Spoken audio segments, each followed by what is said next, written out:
what a week in court. Jonathan Lemire, author of The Big Lie, now out in paperback.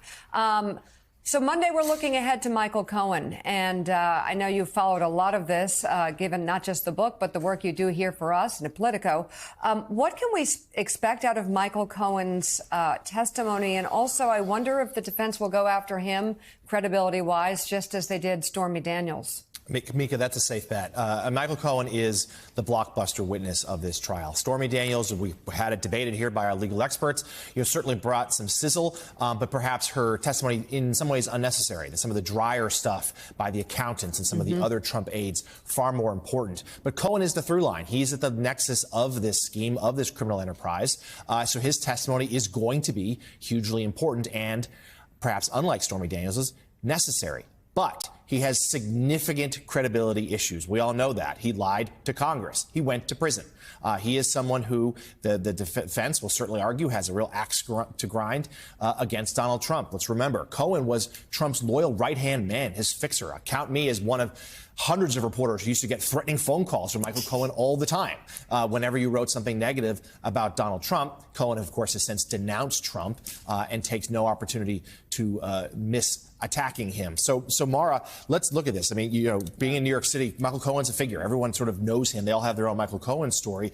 He's really key here. He could either make the prosecution case or he could undermine it. What do you expect? Well, this is where I think the magic of courtroom trials and prosecutors, defense lawyers is really going to come to life.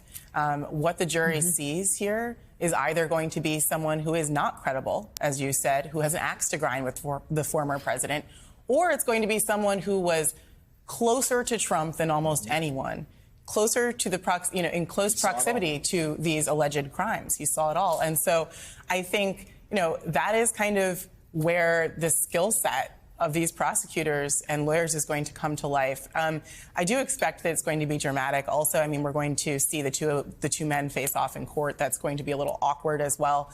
So I think this is a question of what each juror is going to see.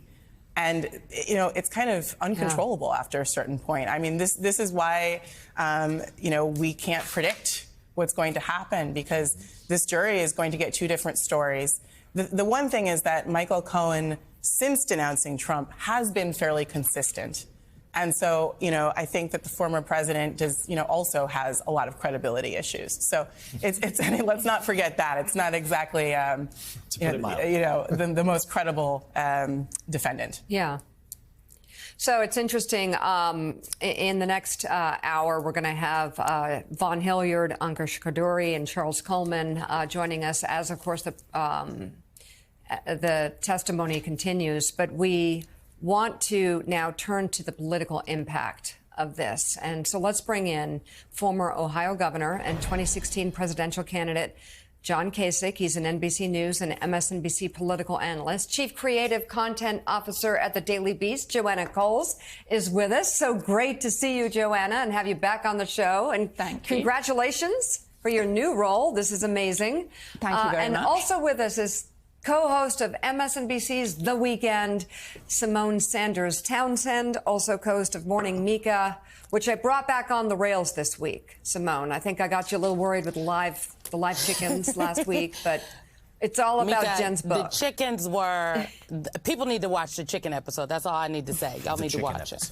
Yeah, it was about dead dogs and live chickens. But this week, all about Jen Psaki's amazing new book, Say More. So let's dive in. John Kasich, it's great to have you back on the show and see you again. I'm curious what your thoughts are watching Trump's trial play out. Some people on the Democratic side say it'd be better to have him out there saying crazy things at his rallies. I disagree. Where do you come down on this? Well, I don't think this trial's having much impact, Mika. I don't think people are paying that much attention to it. I thought it was very interesting to read Peggy Noonan today and what she said about how the race is coming down to, things are pretty well set. It all gets down to economics, and I just don't think this is gonna have that much of an impact at all. I think what it's going to get down to is how do people feel about their situation today, how they feel about the future, And so it's always the pocketbook. And so I don't think this trial is going to take away from that thundering effort to try to decide how people feel about the economy. And the Biden people are going to have to start making a case that things were not so great under Trump, and here's what's happening with them. And I mean, they got a big challenge going forward, and they just can't count on Trump's, mistakes to be able to win this election. Right. It's amazing. You're so right about that. How desensitized people are to all the stuff that either Donald Trump has done, or is accused of doing, or admits to doing. I mean, Joanna, this would be blockbuster TV any other time in politics, but it's like people are like, oh, Stormy Schmormy, whatever. They're not really. I mean, I'm watching. I'm kind of riveted.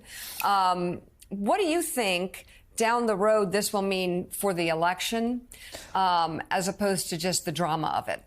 Well, actually, I would say that we have seen a spike in our readership at The Beast over the trial, actually. So I agree with John Kasich that people sort of got anaesthetized to the drama around Trump. But this is a little bit like the sort of 9th season of his reality show. And I was thinking, I mean, for those of us old enough to remember Dallas, that Michael Cohen is a little bit like Digger Barnes coming back as this sort of character that pops up every now and then and causes great drama. So I actually think, there are seasons of TV shows, even 9th, 10th, 11th, that suddenly perk viewers up again, and I think this might be one of those seasons.